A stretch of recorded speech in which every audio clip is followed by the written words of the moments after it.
Hi guys and girls, and welcome back to Zenith Minis. My name is Greg, and today is the second episode of our power weapon focus. Last week we painted up a neon power sword, perfect for a Xenos race, or even the Death Watch. If you missed out on that video, you can check it out in the brand new playlist linked above. This week though, we are moving on to Fenris, and I'm going to show you how to paint up an Ice Cold Frost weapon, perfect for your Space Wolves, or even the Valhallan Ice Warriors. First up, I've based the blade using Gracia and then created a Baharoff blue glaze, which is around 1 part paint to 3 to 4 parts medium. Make sure you've loaded your brush up with quite a bit of the glaze and then cover the entire blade. Once the previous layer is dried, thin down some Guilliman glaze using a medium and repeat the process to add a bit more depth.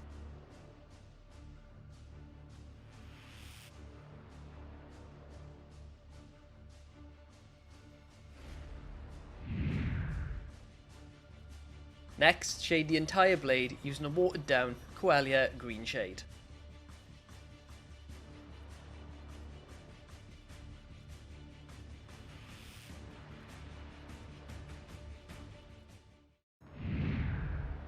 Now start to build up some dark areas at the top and the bottom of the opposite sides of the blade using thin layers of your watered down Coelia green shade.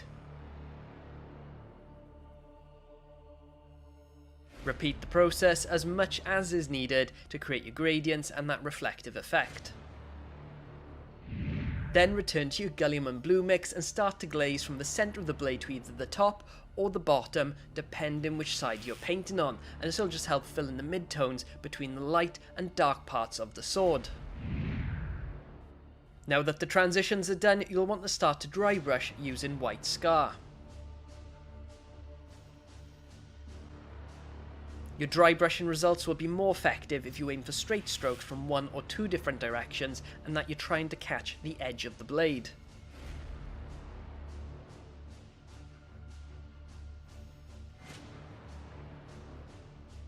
Once you finish with the dry brushing, you can of course leave the weapon at this stage if you're happy, or you can continue to add a glossy ice effect.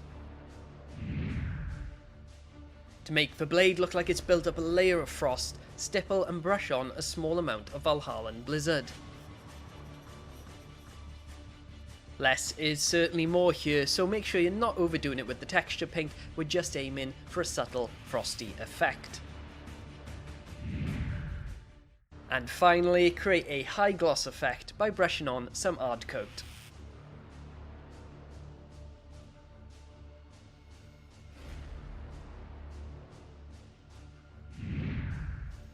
Once the sword is dried and you've painted up any remaining areas, your frost blade is ready to freeze the blood of your enemies, and now I just sound as bad as Arnie in Batman and Robin. And on that note guys, that is the end of today's video. Really hope you've enjoyed. If you have, drop me a like, leave a comment below, let me know what you think, and subscribe if you want to. Remember to check out my Patreon in the video description below for extras and early access to my tutorials. I'll be back next week with more power weapon guides, so hopefully you'll join me for that. But until then, thank you for watching, take care, and I'll see you next time.